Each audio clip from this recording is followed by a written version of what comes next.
All right, ladies and gentlemen, continuing with our live coverage from the NRA Leadership Forum in Nashville, here's Governor Rick Perry. We happen to believe that human liberty is the gift of God and the guarantee of our Constitution. We do not believe the Constitution is a cafeteria plan. You don't just get to pick and choose the rights you like and discard the ones that are inconvenient to your political agenda.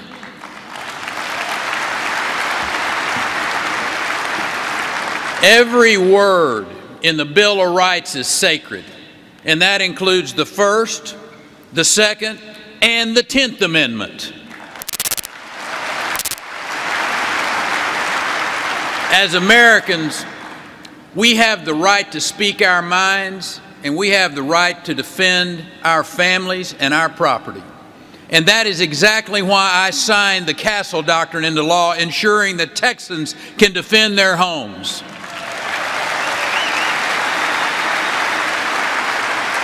Time and time again, I defended Texans' rights, and I defended that Second Amendment right as governor, extending the length of time of a concealed handgun license, for example, allowing our citizens to carry in 40 other states, and cutting in half the cost of a CHL license for our military veterans.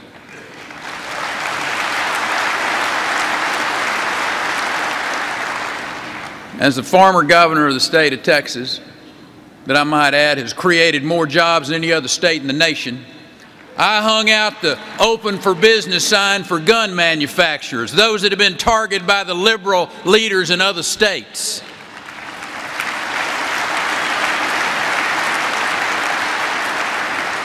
And we were pretty successful. We brought to Texas Colt competition, Malzberg, and Magpul.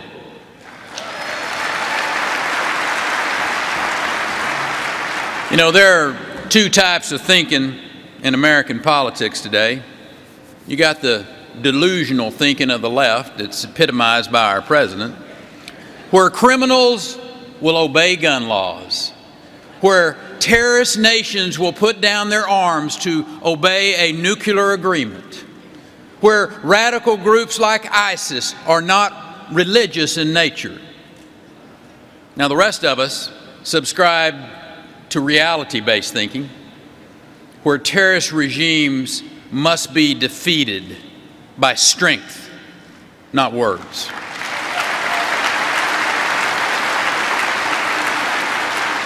Where radical nations should not be appeased but should be opposed, where the best defense against crime is an armed citizenry. It's time to tell the American people the truth. The Obama administration is isolating our allies, and it's emboldening our enemies. This agreement with Iran doesn't limit Iranian nuclear ambitions, it legitimizes it. There are great lessons in history, and that lesson is that strength and resolve bring peace and order, and that weakness and vacillation invite chaos and conflict. You know, for much of the last 75 years, there was this bipartisan consensus that America must project its values and its power, engage its allies and its competitors, and confront our adversaries. We cannot take for granted American power and American influence. Ronald Reagan said once that freedom is never more than one generation from extinction. We didn't pass it on to our children in the bloodstream. It must be fought for, protected, and handed on for them to do the same. That's the great challenge of our time. The great challenge of our time is a battle between the Western values of freedom and the totalitarian worldview of Islamic fanatics. We are in the early stages of a long struggle with violent Islamic extremists that it's going to last for years. And we must display the same resolve to defeat them as we did Soviet communism.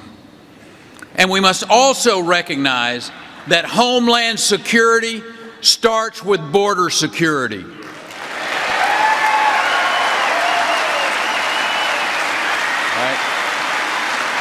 Yes, sir.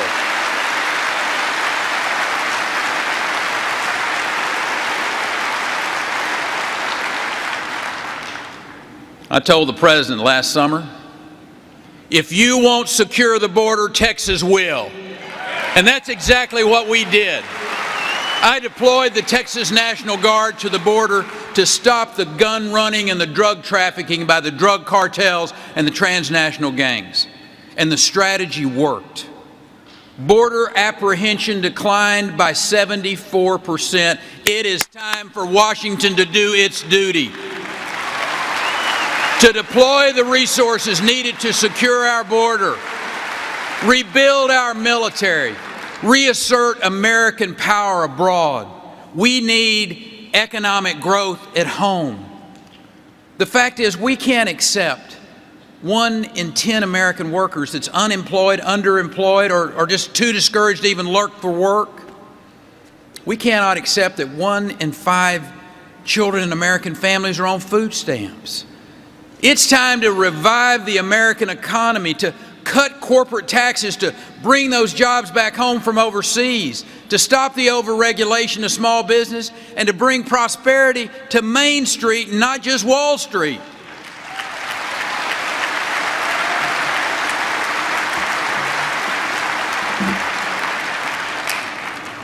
Friends, the issue of our time is not our failed foreign policy.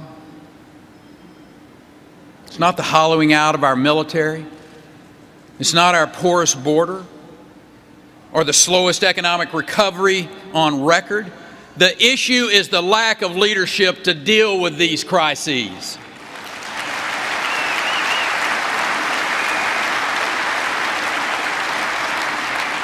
"2016 will not be an election about lofty rhetoric, but it's going to be about a record of leadership. It's going to be a show me, don't tell me election, where voters will look past what you say to what you've done. They want a leader with firm resolve, a leader who says what he means and means what he says. Now,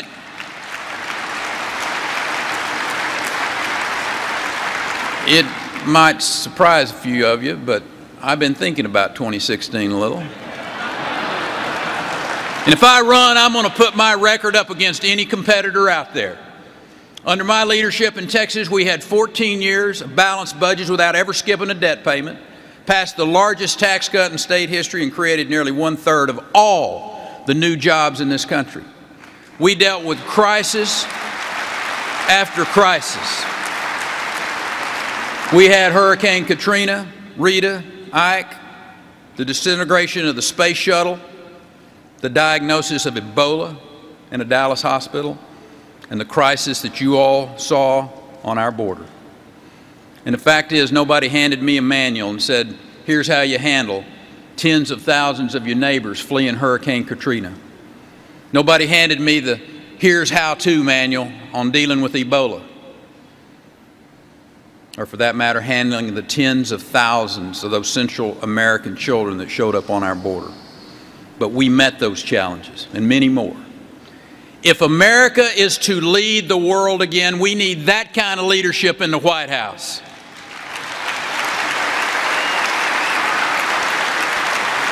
I happen to believe with all my heart the best days of America are in front of us. I believe we're just a few good decisions away from reviving our economy, from rebuilding our military, and restoring our place in the world. There is nothing wrong with America today that cannot be fixed with new leadership.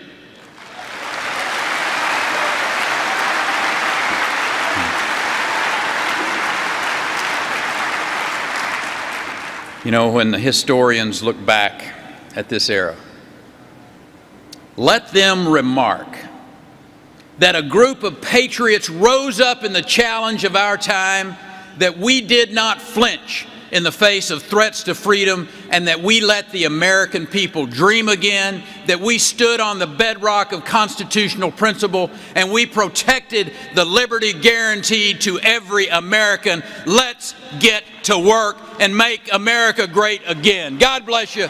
Thank you for what you do. Thank you. Thank you.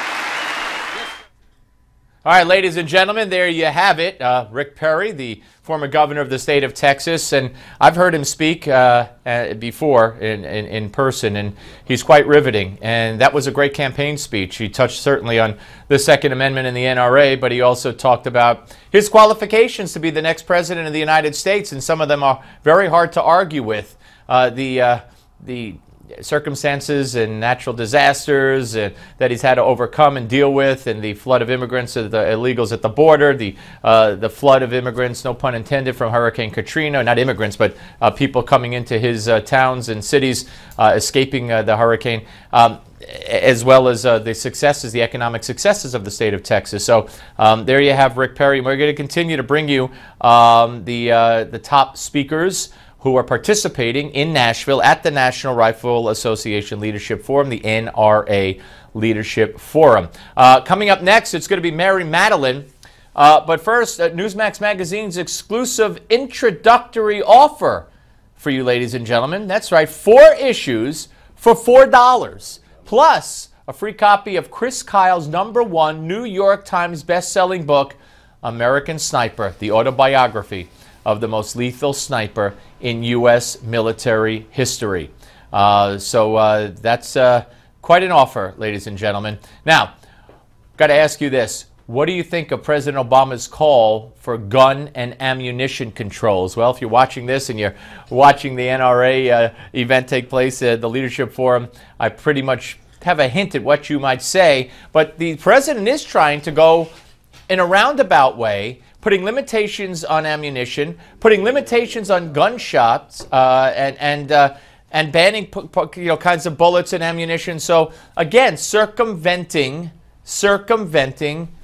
Congress wherever he can. Let us know at newsmax.com/guns. That's newsmax.com/guns. Vote. And finally, if you want to be a participant in our viewer call-in segments, you can't just wait till we're doing it and then call in or video in. Skype in. You have to reach out to us in advance. You do that by emailing us at callsteve@newsmax.com. Call Steve at newsmax.com, and we'll be in touch with you.